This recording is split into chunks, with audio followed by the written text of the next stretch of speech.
Hello, and welcome to another episode of the Truth Rebellion. Really, I just got this mic.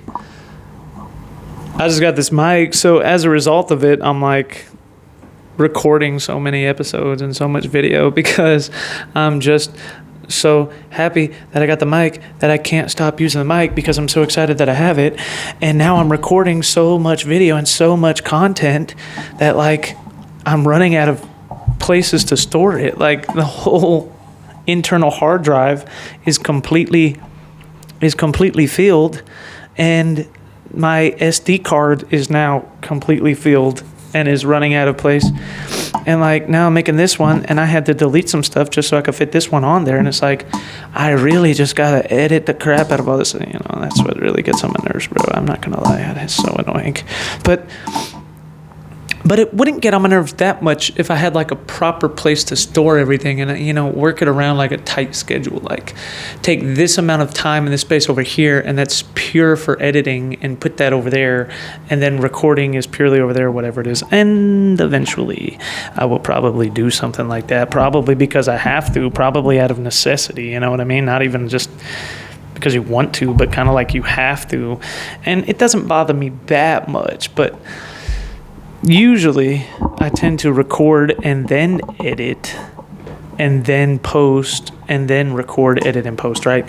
And now because I got this new mic and I've been like making so much that I'm like typically now I've like recorded, barely edited anything, running out of space, and I'm going to have to edit everything all at once at one time, and that's going to take a long time of editing. I don't know, this idiot is outside my window screaming at somebody, yelling for somebody, hey, to come over, and honking his horn like crazy, like, come on now. But anyways, I'm going to have to edit it all at one time, and then as a result of that, I'm going to have to post it all over the place. And really what I need is I'm gonna have to take some real time to do all of that, bro, because everything's been acting slow, and I'm gonna have to like go find some better Wi-Fi, because this Wi-Fi has been, I don't know what's up with this Wi-Fi right now today, bro. I don't know what is up with this thing. Like this thing's been going so slow, like it doesn't even want to upload like audios, like it's crazy. So I'm gonna have to go find some real Wi-Fi somewhere and sit there and just stare at a screen and edit everything all at once, because I don't want to have to keep going back and forth. And if you do that, like if you edit all these things and you let a lot of time period and you have all these edits, then you get all of these clips and all of these videos, and they're all over the place, and then you forget which clip was what and what you said in each one. And then you gotta, when you're posting it, you gotta go back and re-watch every single one of them so that you know what you said, so you know exactly what to title it, and proofread it and checking all of it. So at least for me, other people may not have that problem, but for me, I prefer to edit everything all at once and then go back and post everything.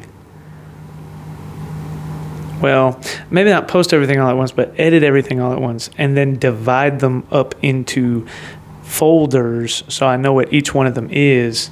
Divide each edit and its breakdowns and its clips and its variations in each folder so it's by itself.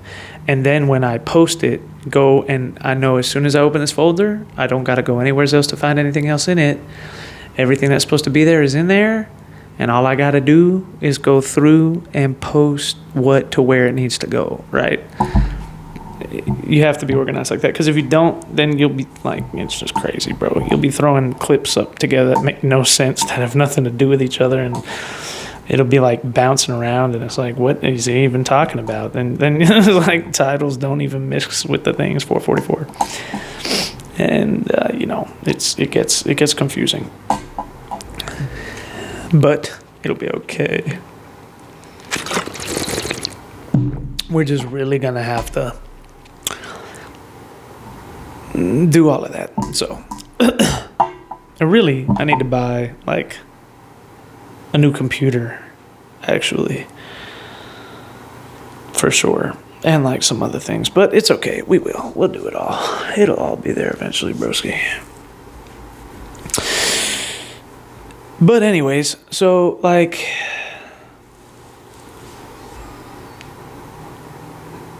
I think they finally left. I think the people that were screaming like a bunch of lunatics outside the window over here, a bunch of crazies. I don't know what they were doing. I don't know what they were talking about. Oh my God.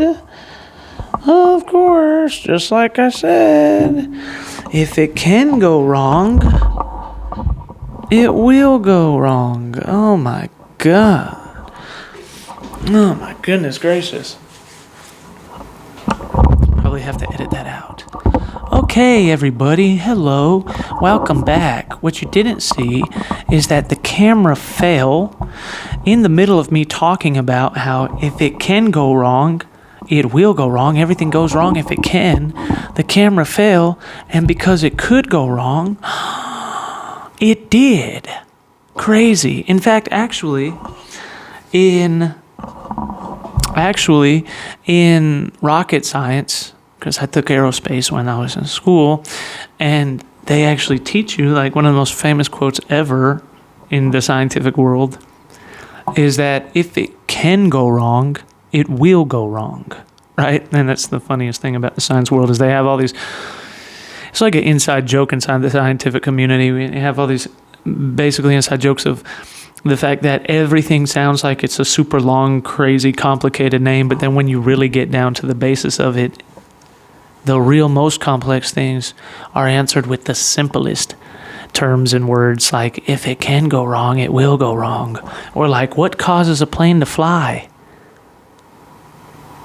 And instead of using some huge complicated term like you think it would, it's like, oh, well, it's lift. That's what makes it fly, lift. It's kind of a joke inside the scientific community because at the end of the day, if you really know science and you really know what you're talking about, you realize, just like Congress and just like lawyers, that it's all a bunch of lingo, and the people looking from the outside in think that you got all these super secrets and you know how everything works. But the truth is, when you're on the inside looking out, you realize that everybody can do this. It's really not that hard. And we all hide behind crazy lingo. And maybe the real reason we do that is to try to pretend that we're intellectually superior to everybody else and to make everybody else feel too intimidated to come down into the wagon because they might be smarter than us and they might take our jobs if they ever learn how to figure out the way the lingo actually works. They may come down and actually show us the real way it works and show us stuff we don't even know because their gift of mentality would know what we were using saying, and then they might actually come down here and do better than us, and we'll be out of a job, and they'll shine, and we'll go down. And that's really what it is. You know, they don't want you to know that, but it is. That's why Congress uses words like fiscal cliff, right? Because they want it to sound so hard and difficult. They want you at home to be like, whoa. You know, you at home that have never been in business before, what's a fiscal cliff? What does that mean? Oh, I better not look at the way the government's spending because I don't even know what a fiscal cliff is, so they probably got it all together. I'll let them worry about that. I'll do my own thing, right? That's what they want you to do so that they can stay corrupt. Or like lawyers, legalistic terms, lingo. Oh my God, I better not look at that because, you know, I'm sure they know what they're doing. They got it, right? And scientists do the same thing, and they know they do, which is why there's a running joke like lift. Right, because they know that they do it. Everybody knows that. If you're smart, to whatever people want to call it, and are highly intelligent, but, you know, not like this weird, arrogant, prideful, intellectual superiority that all these people ever act like they have, and the people that act like that are always nowhere near as smart as the people that don't act that way. What are these idiots doing outside, bro? Just hear keys and everything else. I'm like, what the heck is going on out here, bro? Anyways, people that don't know what they're talking about act that way, and the people that are actually intellectually superior don't say anything. Like, because me, I'm a pretty highly intelligent person, right? Everybody knows or thinks and knows to themselves when they know me that I am a pretty highly intelligent person. But the thing about me, though, and I was gifted and all these beautiful things, and you be around all these so-called highly intelligent people, and what you notice when they talk is that a lot of them say a whole lot, but there's nothing coming out of their mouths. And they have all these fancy terms, and they have all these fancy things, and they talk about all this stupid, like, weird, dumb book head knowledge. You're like, these people have no idea what they're talking about. It's just an act. It's all make-believe. They're hiding behind an act. And it's sad that you have to hide behind an act and you think that's your identity. That's really sad. It means you don't know who you are, honestly. I don't have that problem at all. I've always known who I am. It's kind of crazy, really. But when you're like that, and then you just naturally don't like people that are fake and pretend to be that way. Yeah. You. And then they try to bully people and act like they're smarter than them. And that really pisses you off because they don't know what they're talking about. And then, but what really makes you mad is when they start trying to do it to you. Like they start trying to correct you. And then you're like, I was sparing your emotions because I knew how dumb and stupid that you were and that you didn't know what you were talking about. And I didn't want to correct you in front of everybody because I didn't want to hurt your feelings. And I'm not a mean person. But now that you're trying to make everyone look and think that I'm the dummy and I'm the dumb one and I don't know what I'm talking about, now I have to intellectually bully you to show you that I was levels ahead of your mind and your way of thinking, and you had no idea what you were talking about the entire time. Just to show you, just to humble you a little bit and be like, remember who you're talking to. You're in a field, you're in a swimming pool out here, and don't forget how deep the ocean goes, right? You kind of feel like you got to be that way because these people, and they're mean, they're rude. Like, if they weren't so mean and rude to people, you wouldn't be that way. Like, if they were nice and they were humble, you wouldn't act that way. But I'm actually humble. And that's why I don't act that way. I think it's irreprehensible. It's disgusting. It's the most disgusting thing I've ever seen. If anything, I have more confidence in people's ability to learn and know just as much as I do, as I think maybe I even have, sadly enough, like a lot of the time, I have more confidence in them, in their ability to learn than they do in themselves. And I hate that because I think a lot of people really underestimate themselves and they talk themselves out of learning or knowing anything before they even give themselves a shot at actually knowing what it means, which is why I constantly try to help people understand, or I'm constantly shoving it down people's throats and hammering it down their heads. It's all a bunch of lingo. Scientific community, business, lawyers, Congress, it's all a bunch of lingo. There's nothing special about these people, like, at all, bro. If you only understood, it's all a bunch of lingo.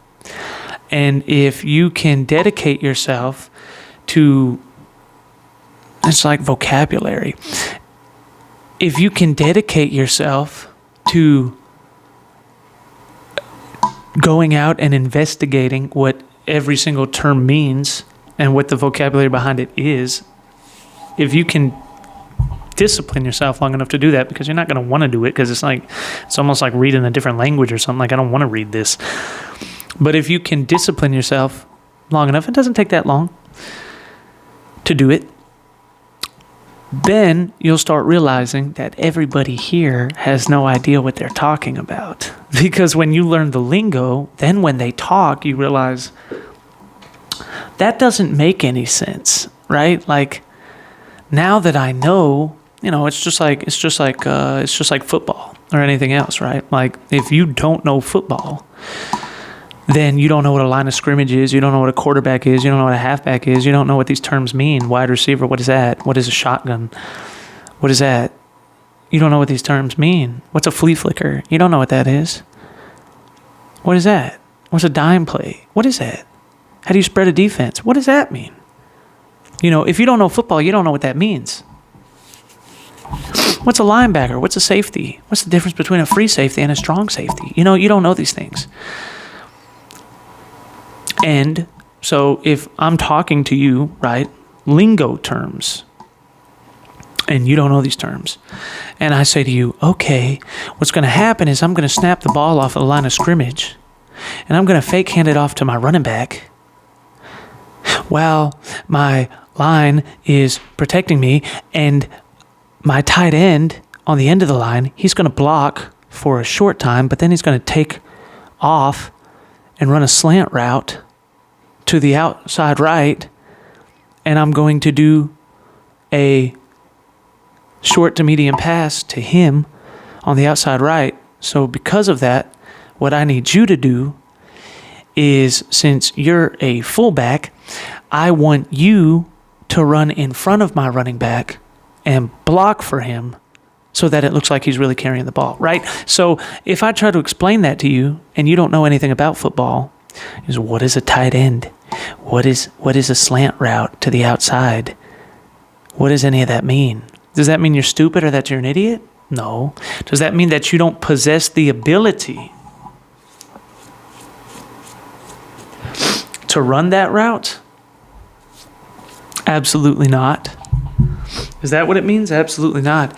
Does that mean that you don't possess the capabilities intellectually or athletically? I'm more athletic than almost everybody I know. That's just another fact. But does that mean you don't possess the abilities to do that? No, that's not what that means at all. It just means that you don't understand the lingo of anything I just said. So you're confused. That's what it means. Now, if you learn the lingo and then you grab and then you try to run the play and then everybody's and you look like you don't know what you're doing.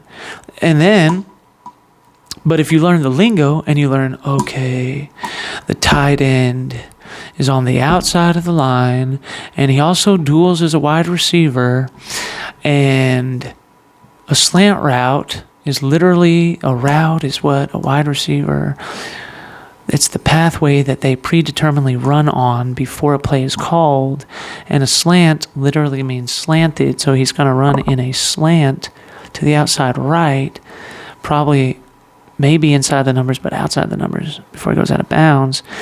And a running back is the guy that typically runs the ball, that the quarterback, and he's the quarterback. And that typically hands it off to the guy that's behind them, who's a running back typically. And a fullback is usually back there and can act as a blocker or a runner. And I'm supposed to look like a blocker. And then you can kind of decipher what that means. And then if I name the play, you already know what the name is, right? And I say, you got to go through the line of scrimmage. But you don't know what that is, but now you do. And we're in the red zone and we got to get into the end zone. You don't know what any of that means, but now you do. Right? So when you learn the lingo, then all of a sudden, you realize it's not that you were intellectually incapable of understanding it, like they wanted you to believe, but you look at me and you say, well, that's great and all, but, and I tell you, like it's 1st and 10, and we are 14 yards away from the end zone, right? And then you look at me and you say to yourself, that's great and all, but if we're in the red zone and we're only 14 yards away from the red zone and it's the first down and we have the capability of picking up another one before we score, why would we run a slant route to the tight end right there when he's kind of slower and we're right there in the end zone, so you kind of need a little bit of speed edge? And why wouldn't we actually run a halfback draw right up the middle and try to see how much we can gain on the ground so we don't risk the threat of throwing an interception? Because our running back never tends to fumble the ball. Because now that you know the lingo, you intellectually say, wait, I think there might be a better way to do this, right? And that's the same for business, Congress, science, and everything else. It's all lingo. right? If you understand football, then you know what I meant. But if you don't, then it still sounds foreign to you. But I could use any example, right? Chess or whatever it is. If you don't understand queens and rooks and bishops and all that, then you're not going to understand what that means, right? Or ping pong or bowling or, whatever it is. But when you learn the lingo, you start to think and you realize half of these people have no idea what they're talking about. Like when you learn football, you realize that 90% of everybody you've ever met that played quote unquote football or is a fan of football has no idea how to play football. They don't have a clue in the world of how to run an offense. It's really the funniest thing I've ever seen. You go out there and you play football with these people like, oh, I did this and I did that and I was a quarterback and I was just blah, blah, blah, blah, blah. And then you go out there with them and you're like, what are these people even doing? Like, these people are idiots. This is the stupidest thing I've ever seen. And they're like, no, what you do? And then you smack them right in the face and you drag them to the ground. So you don't know what you're doing. You're an idiot. I'll run you over. Just shut your mouth, boy. And really, truthfully, too, it's like, what are you talking about? They grab the ball and they run the ball every single play no matter what happens because they suck and they can't throw it. And then on top of that, like, they act like they're playing a soccer game or something. Like, every single person runs to the exact same place. Like, what are you doing? Like, that's not how you play football. Like, they'll be on the defense, right? And then, like, instead of doing zone coverage, don't even mention zone coverage. They don't even know what that is. Don't even bring it up. Zone coverage, what is that? They don't even know what that is, okay? They always run man-to-man coverage. And when they run man-to-man coverage, if they even know what that is, if they even know what to call it. But, and then when they do, they don't even run that because, like, the quarterback runs off to the left and he looks like he's going to do, like, an option draw or something. And then they abandon all of their wide receivers and they all run towards the quarterback. I'm like, what are these people doing? Like, they just left like 4 people wide open, all going towards the end zone. Like, these people are about to get destroyed through the air. They have no idea. And then you're sitting back here running zone coverage because you're not an idiot. And you realize that if you leave, you're the only person defending the entire mid and long field, and they are going to score if you're not back there. You are the only shot that they don't have at not scoring. And then the quarterback on the other team, because maybe he's not so stupid, he realizes why all these idiots running over here, and then he hails it down the field because he sees 4 wide open people. But thank God that you're in the middle of the field from either side, left or right. And as a result of that, and he throws it up and tosses it up like a rainbow, that you have enough hang time on it to be able to get to wherever it is going. And you pick it off and you run it back for a pick 6. And then even though you're the only person on the defense, when you got 3 interceptions, this is a real story. This really happened to me, I guess, when I'm talking about it. When you're the only person on the defense that ever picks it off, you got 3 interceptions that game, and one of them was a pick 6, and then they go and tell everybody that you were the one that didn't know what you were talking about because you were running zone coverage, and they were all running towards the running back because that's how you play football. Yeah, that's why I got a pick 6 and 2 picks, right? That's the reason, and I might add, like a true Iron Man, you're on offense as well. I think I scored more than anybody else in that entire game, didn't I? I'm pretty sure that I'm the only reason we won, but you don't know anything about that because you don't know anything about anything, really. So, it's kind of the same thing, and, other things too. You realize these people are idiots. They don't have any idea what they're talking about and trying to throw the ball. What are they doing? And so I want to be the quarterback. The only reason they want to be the quarterback is because they want to be the star, not because they're good at it, not because they can throw, not because they have accuracy, not because they can think Not because they can decide, maybe I should throw it here or there, maybe I should abandon the traditional run route. I mean, we said we were going to go that way, but now there's a bunch of defenders there, so maybe we don't stick with the plan and we have to break it a little bit, because if I have a smart wide receiver and he sees the fact that the play is breaking down and he sees the fact that everybody's going that way and there's nobody defending him, and if he goes to the left, he'll be wide open, then a smart wide receiver is going to go to the left and be wide open so I could throw it to him and he's going to pick up 20 yards, right? Yeah, that's the thing about coaching. You can tell people where to go, but you can't teach them how to think, right? So you find out that all these so-called people that talk about sports all the time are really a bunch of idiots. Like, the majority of them have no idea what they're talking about. They're really a bunch of idiots. They're a bunch of clowns. The fools really make fun of them. But the same is true with, like, anything, okay? And the same is true with science and business and Congress and legalese, legal talk. Many of the people sitting at home, they don't understand what a $2 trillion budget deficit bill is saying.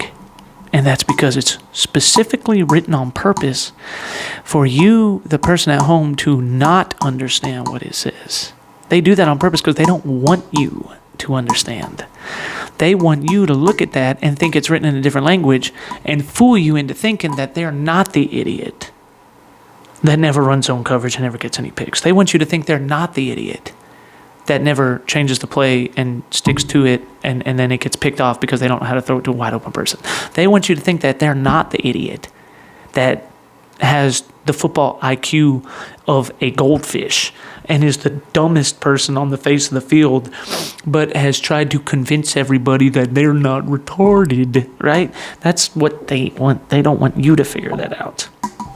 Anybody that really knows football, anybody that has a high football IQ, is very well aware of the fact why you don't do any of that. These people don't know what they're talking about. And if you learn the metrics of the football IQ, right, you learn the lingo, you might find out that you're a whole lot better of a coach than 90% of people, and you just didn't know, right? And the same is true with chess, and the same is true with legalese as a lawyer. The same is true with Congress, and the same is true with business, and the same is true with science. It all works the exact same way. Term after term after term after term, math, to intimidate you into thinking that they can do a better job than you because they already know what the terms mean, so you might as well not even try, right? But the truth is that the only difference between them and you is that they studied a language and they learned how to speak it, but that doesn't make them smarter, right? Like, you speak English, you speak Spanish, and someone might know Spanish when I know English, but they might be saying a whole lot of nonsense in Spanish too, and they really don't know what they're talking about. And just because they're speaking Spanish didn't mean they had an higher IQ, right? And the same is true for legalese and business talk and Congress and all that. A bunch of people speaking a different language, a different lingo, but they really don't have any clue what they're talking about. They're just throwing stuff together out there, right?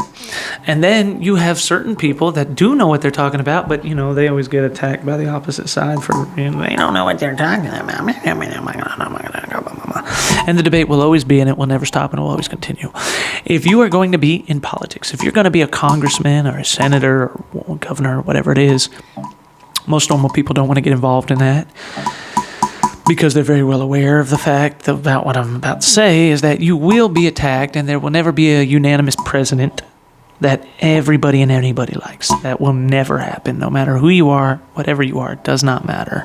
You will always be criticized by the other side. It doesn't matter if you have the most perfect plan that anyone's ever seen in the history of the world, you will be criticized by the other side. That's just a given. So you have to come to terms with that first before you even decide to run. A lot of people do come to terms with that, and it's why they don't run. And it's because they don't feel like dealing with all of that mess. And really, the truth is, sadly, that a lot of them maybe are supposed to run, because the fact that they don't want to deal with that is proof that they're not in it for the reason of trying to get money, fame, and glory, but that they're in it because they're trying to actually fix the problem, right? People that are in it for money, fame, and glory never think to themselves, it's not worth it because I have to go through this. Because they're so greedy, like a bank robber. They're willing to put their life on the line just to make money and get power. That's the only thing that matters to them in life. They can't imagine a world where they weren't trying to chase money and power. That's a completely foreign concept to them. So because of that, they're going to always chase it. And their life is worth it because they couldn't imagine life without it. Like a bank robber. And then there's super great people who will always run, even though they're in it for the right reason. Well, because they're in it for the right reason, those are your super courageous people, right? Those are your people that are in it knowing the cost because their life is on the line too. The only difference is they don't sacrifice their life for money, power, fame, and prestige. They're willing to sacrifice their life for righteousness, justice, and truth. Like your JFKs or your James O'Keefes, right? But there's a lot of great leaders, and most of America just needs to be educated. Like, really, they just need to be educated. Like, ignorance and being uninformed is one of the worst enemies of the United States of America, of the American people that exist on the face of the planet. It is really the root issue for 90% of everything we face. Can be solved. And I'll prove it to you, right? Because I say that to you, right? I'll prove it to you. People always hate you no matter what you say. Even if it's the greatest plan, I'll prove it to you. So I just said that to you, right? And a lot of people will be like, wow, yeah, I mean, that makes a lot of sense, right? A lot of people would feel that way. Wow, yeah, that makes a lot of sense, doesn't it? Da, da, da, da, da, da. Right? And the interesting thing about it is that they'll feel that way. They'll say it's a good idea. But the minute I tell them what I'm about to say, it'll get hate. And they'll say, well, he doesn't know what he's talking about, right? Because I'll say that, and then I'll produce my plan, and then someone else will come out, and they'll say exactly what I just said, and they'll produce a completely contradictory plan. The difference is mine's right, theirs is wrong. And they're a manipulator, but how is somebody that doesn't know anything about the lingo supposed to know that? They don't know that because they don't know the lingo. They don't understand the talk. They don't understand what it means. So when they look at it, they can't see why this doesn't work, why this goes here, and why that goes there. They can't see that. So like, and I know I'm super simply breaking it down to you, but that's because that's how easy it is. You have to understand me here. I'm not doing that or doing this, what I'm about to say, to insult your intelligence. I'm doing it because I'm trying to get you to really understand how dim-witted that these Congress people and these congressional people are, okay? Let's say that I said I have a block, right? Like we're back in kindergarten and we have blocks and we have circles and triangles, you know? And there is a hole in the wall that's a triangle, and the triangle goes in the triangle, and the square goes in the square, and the circle goes in the circle. And now we'll make it just a little bit more complicated than that, where we'll say there's a red triangle and a green triangle, a yellow circle and a blue circle, so on and so forth. And that there's a triangle, but there's a little thing above it that shows a red color or the green color, right? And now your job is to put the right one in there, right? It's not hard, it's not complicated, simple task. Now, if you're an infant, just born, just out of the womb, you haven't been taught anything, then you don't know the lingo of what a triangle is or what the color red is or green. You don't know the lingo. So when I tell you to pull up a red triangle, there's a good chance with 6 options that you're going to pick the wrong one because you don't know what it is and nobody's ever taught you. Now, I can tell you that and you'll say, well, that makes sense. And then I'll tell you my plan. And I'll give you an actual red triangle and say, this is the one that you use, put it there, right? And I'm doing that to actually tell you the truth, right? And then someone else will come around and they'll have an ill intent and they'll pick up a yellow circle and say, this is the red triangle. You just don't understand the lingo. Now this is what I'm trying to say. How do you decipher between the two? That's what I'm trying to tell you. If you don't know the lingo, you're not going to be able to tell the difference between who's telling the truth and who's lying. Because both of us sound like we know the lingo. We both understand what a red triangle means. But even though we do, one of us is purposefully trying to actually give us a red triangle, and the other one is trying to give a yellow circle. So how do we find out who's the deceiver? Well, the answer is that you have to know the lingo. Is the infant too stupid to know the difference? He doesn't have the intellectual capability to understand the difference between a red triangle or a yellow circle? Absolutely not. Not at all. 100%. He just doesn't know the lingo. He doesn't know this is yellow, that's red, this is a circle, that's a triangle. He doesn't know that yet. So he can make what looks like a dumb decision, but it's not because he's mentally incapable. It's because he doesn't know the lingo. That's the simple thing. All it was the meaning of a word. All it was lingo, right? And so as a result of that, how do I know who's being malicious and who's telling the truth? Well, I learned the lingo, right? Because if the toddler, the infant, learns the lingo and he learns what is universally accepted as a triangle, what is red, what is yellow, what is a circle, then it becomes really clear to him that when someone starts trying to hand him green squares, that person is either a liar or a complete idiot, right? If he hands me green squares, it's because he's either lying to me or he's a complete idiot because he knows the lingo, but he doesn't understand that a green square doesn't fit inside of a red triangle, right?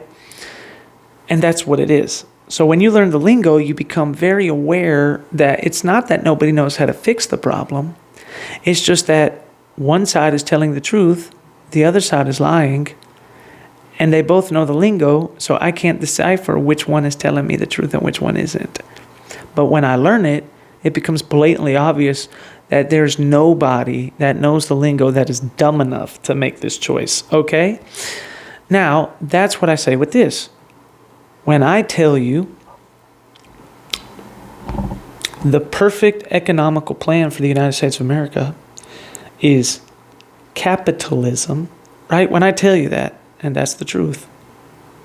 And I can explain to you how a free market economy works, how it's always worked, how it always has since the time it began. It's never failed. How socialism and communism always fail. And I can provide example after example after example.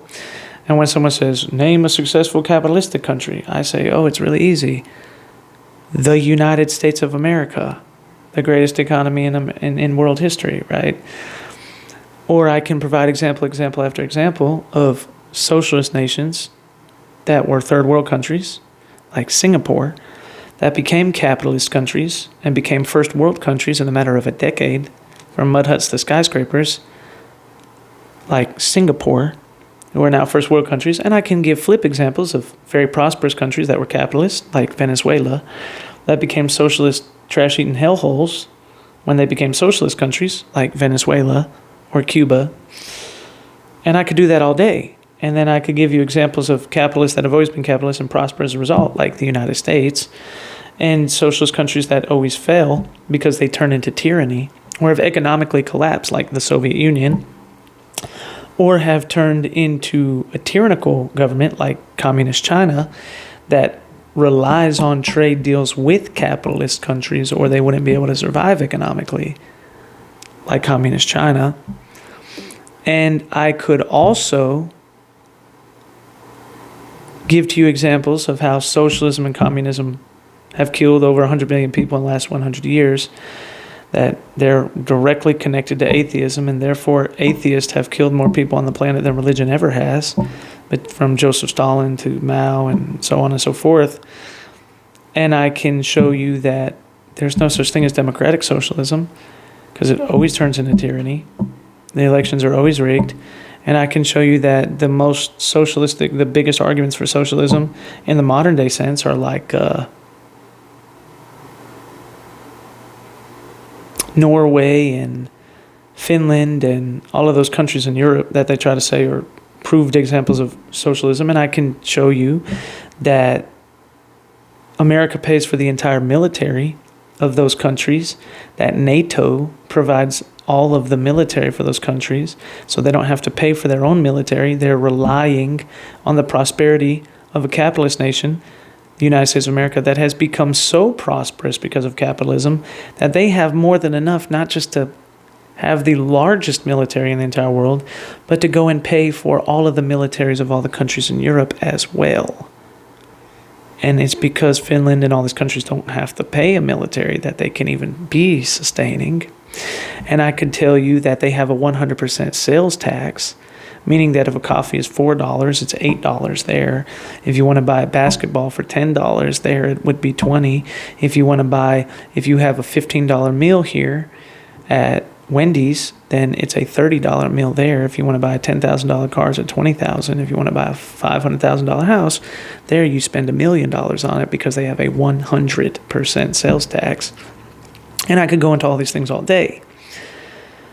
Example after example after example. But if you don't understand the lingo, if you don't know what capitalism is, if you don't know what a free market economy is and what that actually means, and the real world linguistic examples of what it means, and the same for socialism and the same for communism, if you don't understand these things, then when I tell you it's a lingo problem, and a socialist or a communist tells you it's a lingo problem, then you hear, well, it's a lingo problem. And then I tell you a red triangle is a red triangle. And they tell you a green square is a red triangle. But if you don't know the lingo, all you know is that both of them say it's an informative problem, it's an education problem, it's a lingo problem, and one of them says capitalism, and one of them says socialism and communism, and I don't know which one's which.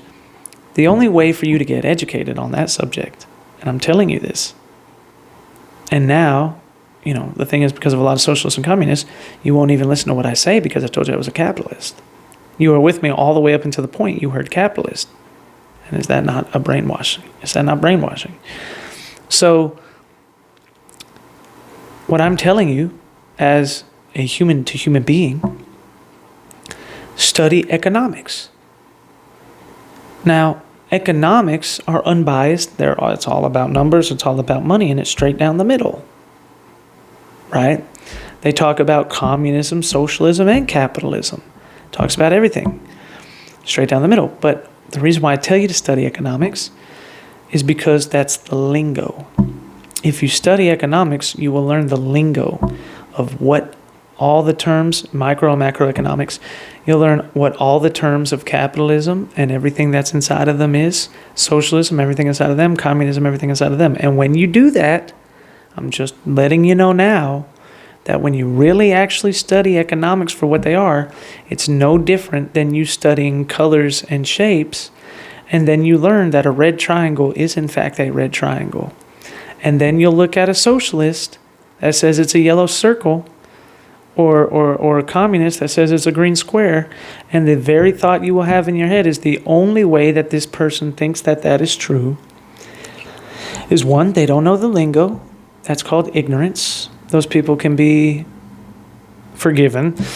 Or two, they are lying to me, and that shows malicious and ill intent, and they don't want me to know the lingo so they can control and manipulate me. That's what I think about all the people that push the far left radical agenda and that run the Democratic Party currently. Or that this person is a complete idiot. They may not have malicious intent or not know the lingo. They're just so stupid that they're just dumb enough to think that this square is going to fit inside of a triangle hole when it doesn't. It clearly does not. They're just dumb enough to think that printing money does not cause inflation, even though economics proves that it's a law of economics and always has been, right?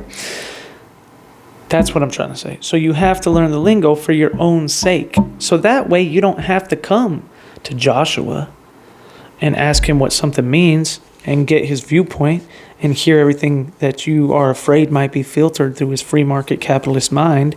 And you also don't have to go listen to Bernie Sanders and everything that is filtered through their completely propagandized socialistic communistic mind.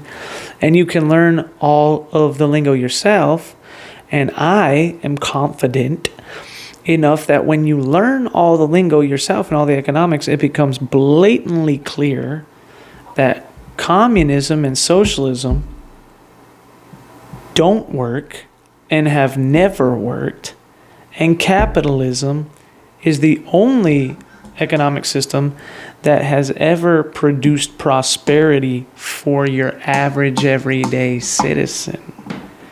Before capitalism was introduced, you had classes, you had wealth classes, and you had like caste systems like in India, and whatever you were born into, that's what you stayed into. No capitalist country in the world has a system that whatever you're born into, that's what you stay into.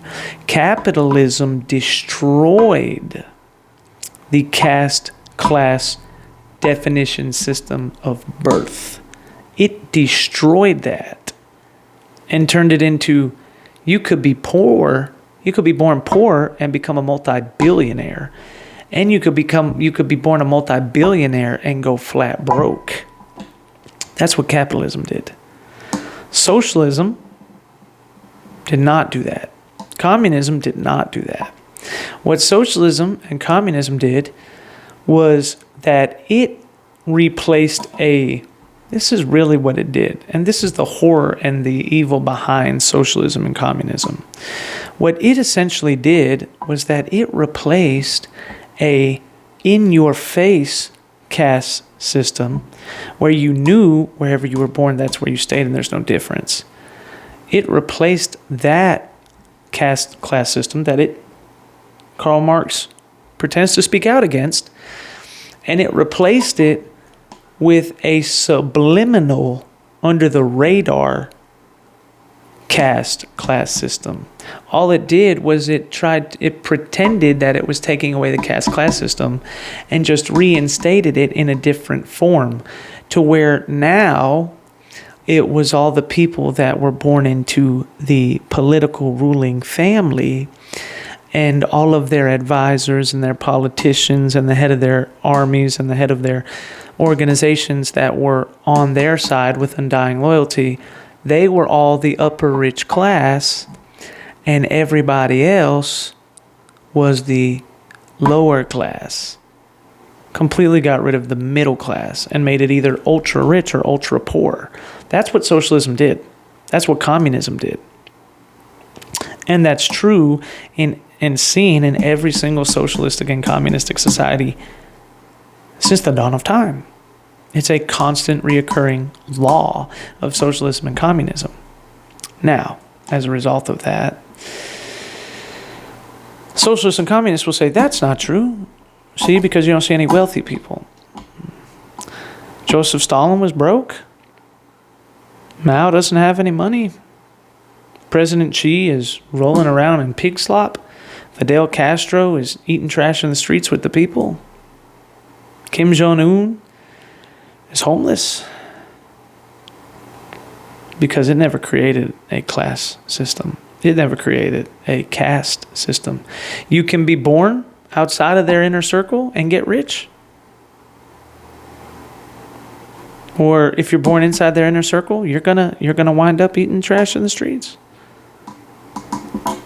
It created a caste system. The only difference is that it made it a subliminal caste system. It made it 10 times worse because what it actually did was it combined the rich class with the political ruling class, and it just made them have both wealth and political power instead of one or the other. So now they're twice as more powerful, and that's why it creates tyranny, because now they own the business and the politics, right? And that's what capitalism was created to stop. Capitalism was created to divide purposefully the rich from the political limelight so that those who have money don't control the government and those who are in the government don't control the money. That's what it was meant to do. It was meant to create a power balance and also to create the opportunity for people to be born in lower class systems and achieve prosperity systems. and to create consequence for those who are created in upper class to fall down if they don't solve it. That's a part of the problem. It also essentially created the middle class, because the middle class is what keeps people from either being ultra rich or ultra poor. Now, I, an outspoken capitalist who plan on being a multi-billionaire one day, of course I'm a super ultra capitalist, right? That's the only way that my mind even thinks. And I don't see any purpose for a middle class or a lower class. And when I say that, that doesn't mean get rid of the lower class people. I would never think that. I just think that all of them should be rich. Get rid of the middle class. No, make everybody rich. There should be no lower class or middle class. Everybody should be rich. Unfortunately, not everybody will be rich, and that's for a variety of different issues. But in a capitalist country, a lot of those issues are because the people themselves don't make themselves rich, right? That's not true across the board, and it's not true in every single system. Like if somebody was born in North Korea, I don't think I would blame them for starving to death. But in America, it's really up to you how far up that pole you go. And that's the beauty of capitalism. Now, socialists and communists will say, doesn't capitalism breed poverty? That's why they hate capitalism, because they say it breeds poverty. Interestingly enough, they cannot provide one socialistic, communistic country in the history of mankind that did not have poverty. The truth is, like Jesus said, the poor will always be amongst you. The truth is that poverty will exist in every single economical class, always has from the dawn of time, does right now, and always will, no matter what economical class that is. That's just a fact of life. That's not an inherent effect of capitalism. And it's not a problem that socialism or communism can or has ever or ever will solve. Capitalism has actually caused the quote-unquote spreading of wealth. Capitalism is responsible for more people becoming billionaires and millionaires than any other class system that has ever existed. If you look at the amount of millionaires and billionaires inside the United States of America and all capitalist countries on the face of the earth right now, and compare that to millionaires and billionaires that have ever existed in every single other one, not just communism and socialism, and that's an easy win, but just take every economical class in the entire history of the world, combine them together, and America alone, without the other capitalistic countries, has produced more millionaires and billionaires than all of those countries in all times, in all history combined together. If you bring in all the other capitalist countries like Singapore and so on and so forth, then it's so far out there, it's like not even talked about, right? They also, not just more billionaires and millionaires, but they also created more upper class people that make over $500,000 a year. More upper class people that make over $3. More upper class people that make over $1. They created the middle class. People that make 80 or above, 60 or above, 50 or above. Right? And the upper lower working class. 40 and above. They made all of those. Capitalism made all of those. In socialism and communism, there's no middle class, and all the upper class people are in government. So all the normal everyday people are making 15 or lower. They're the lower class. They're all on welfare. You understand? And that's what communism and socialism is. It's welfare for the whole country. That's what it is. You understand that, right? It's everybody lives in HUD housing. Not socialism and communism is not everybody moves out of HUD housing and gets a mansion. It's everybody moves into HUD housing and there's no room for anybody to have anything except people that are in the government.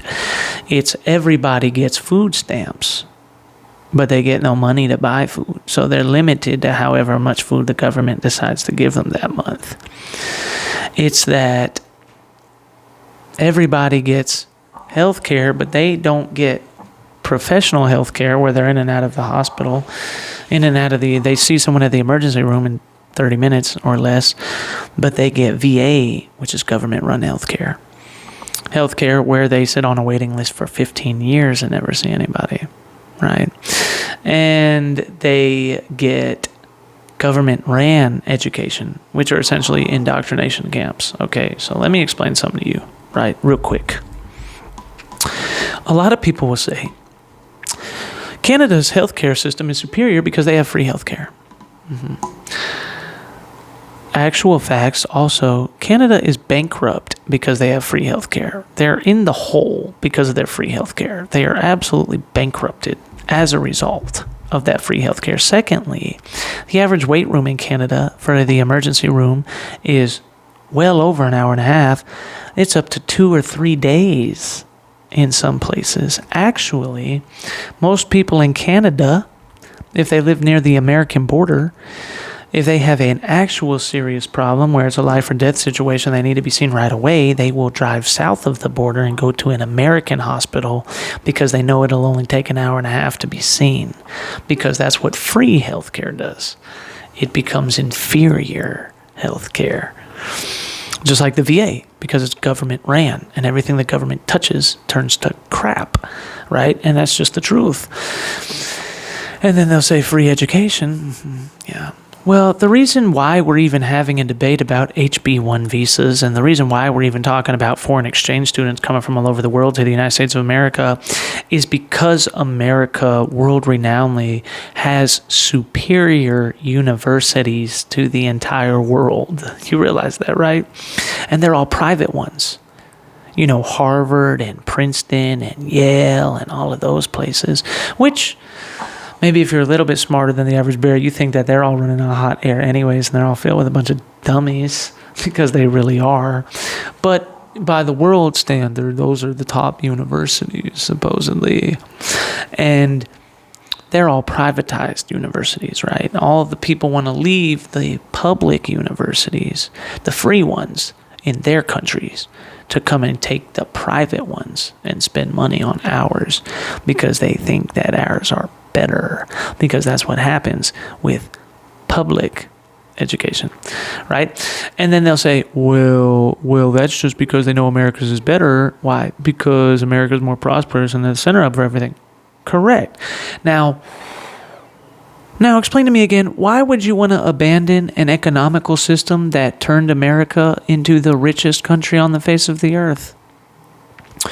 Why would you want to abandon an economical system that the whole world wants to come to so much that you create open borders, and that all the foreign exchange students significantly know that your colleges are better because you're the most prosperous country in the world?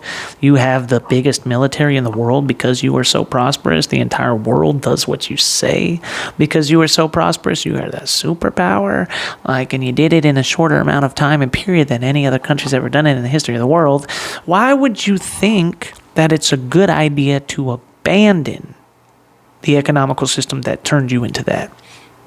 Why do you think it's a good idea to abandon the economical system that created a small 13-state, 13-colony piece of land on the northeastern hemisphere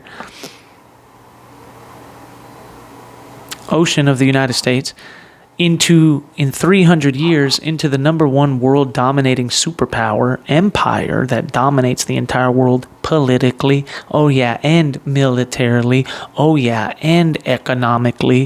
Why would you want to think that it's a good idea that the system that did that is the problem? That's the problem. The problem isn't the introduction of the ideas of systems that oppose that. And since those systems have been introduced, you see the decline of American economies, American education, and the rise of debt, right? You don't see those before you hear a capitalist, socialistic debate. You don't see those before you hear communistic and socialistic programming and indoctrination. You see those after they're introduced. Isn't that interesting?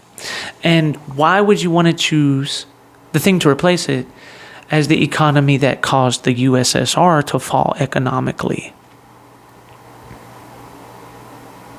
That caused President Xi in China to suffocate babies because their citizens had to only have as many babies as they tell them to have.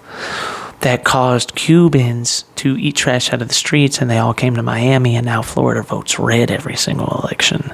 Why would you think that replacing it with Kim Jong-un's North Korea, where at night from outer space, the entire North Korean country is black, and the entire South Korean capitalist country is lit up like a Christmas tree because they have lights, and Kim Jong-un doesn't let anybody have lights after 9 o'clock.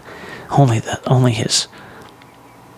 his palace has lights after 9 o'clock. Why would you think that socialism, which, by the way, was a Nazi thing, right? Nazi. Hitler wasn't no socialist. Yeah, no, actually he was, because Nazi, Nazi, that's a German word, right? And that German word, when you translate it into English, that Z becomes an S, and that S stands for socialism. It's literally in the party's name. Well, just because it's in the party's name doesn't mean that's what it is. Oh, kind of like the word democratic before democratic socialism, when Bernie Sanders talks. Just because the name Democratic's in it doesn't make it democratic, right? Is that the same thing? Or is that just a different rule? It's just different laws, right?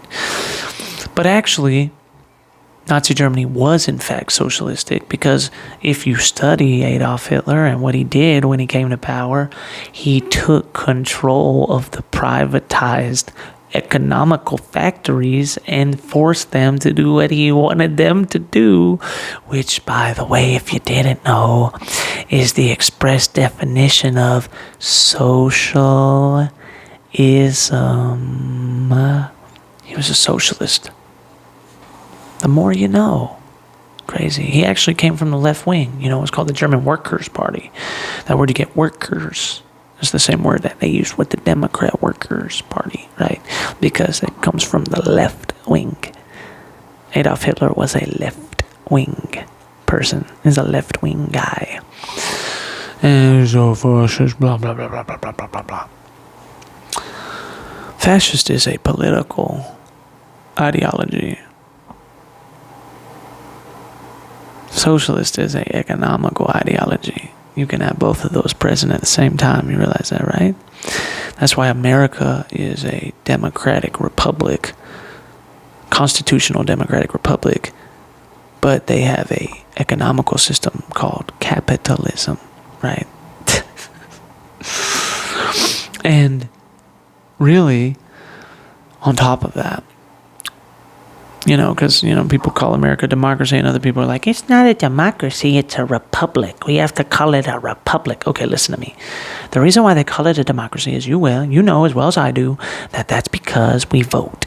And democracy came from a voting idea. Is America a republic? Sure, because you just have to look at the definitions of it, okay?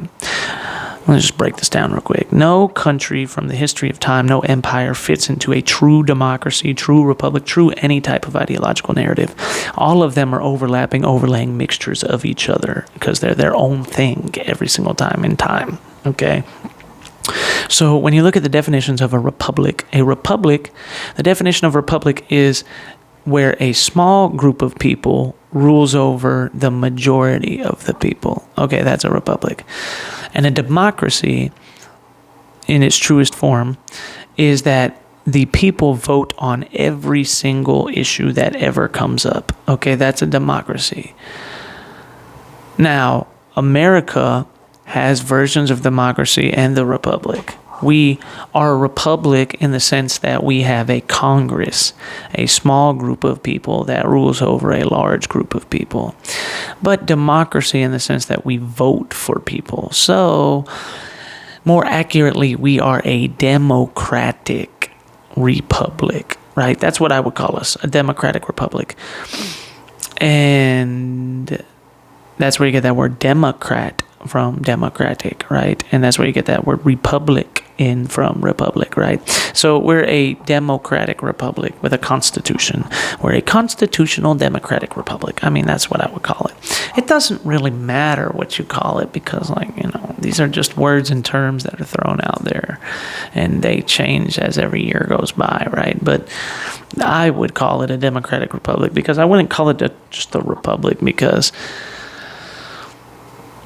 there are republics where you don't vote for who's going to be in Congress and they just rule over because they just choose to, right? You know, so I don't know that I would, it's definitely not a true republic. Democracy had an influence on it. So I call it a democratic republic with a constitution. It doesn't really matter what you call it. It's stupid names. Who even cares? Right? It doesn't really matter. Nobody really does that. I mean, I love you guys, and I know a lot of people that are saying and doing that. They're Republicans, and, you know, they love America, and they're capitalists, and they're patriots, and, you know, they're trying to destroy communism and all that, and that's great and wonderful. But I just want to let you know that only nerds do that, right? Only economical, political history nerds,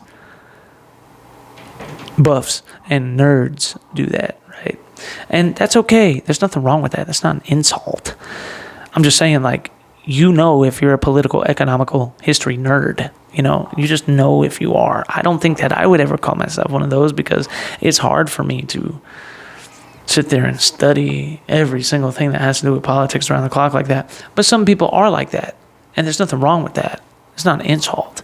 They were meant to be that way. They're supposed to be that way. They got to be that way because if they don't do it, nobody else is going to do it, right? And they're the people that are, America's a republic, it's a republic. And I'm like, look, I get it. I understand what you're saying. But, like, the only reason I don't think it's that big of a deal is because, like, 90% of everybody at home, they don't care. I mean, they don't. And when I say they don't care, I don't mean, like, they don't care about your mission to keep America capitalist and to stop communism, and they think you're an idiot for talking about it. That's not what I mean. What I mean is that one word difference is not going to change their ideological belief about whether or not they should be a communist or a capitalist country. So instead of talking about that and trying to use it as a base